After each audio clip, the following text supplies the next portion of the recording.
About 6 years ago, I hired a guy to do some fence repair in my backyard.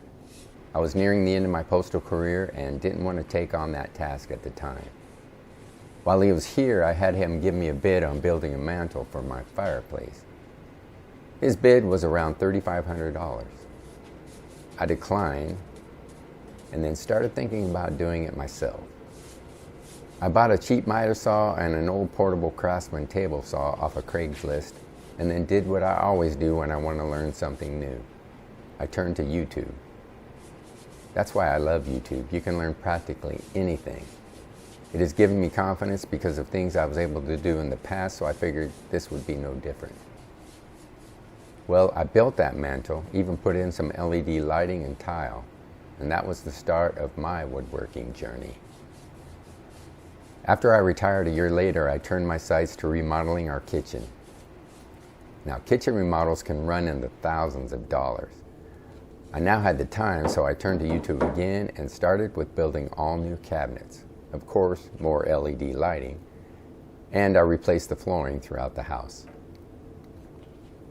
That led me to remodeling the stairs and railing and balusters. Then one day, my wife showed me a farmhouse-style console table on Pinterest. I built one, posted it on my Facebook page, and that led to someone mentioning I should start building and selling furniture.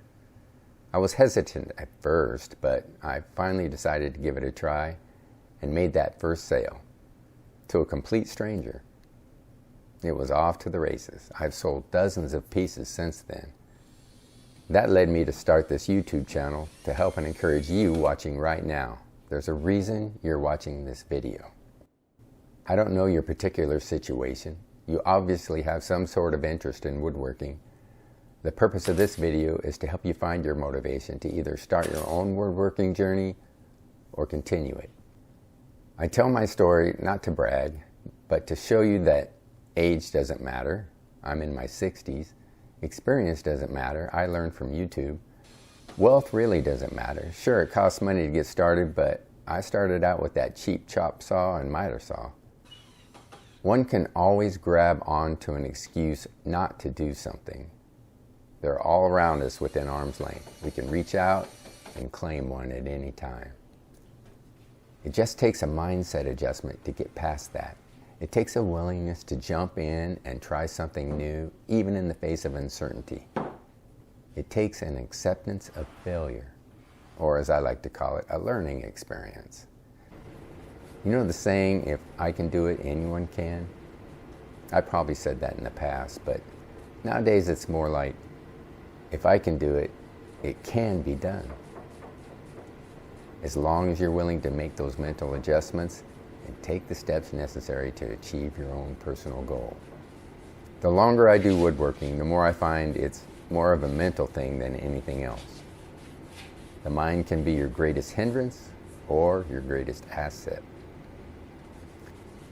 The default stance with most people is not to try something new. Be different. Be that one of a few who others look to as an example.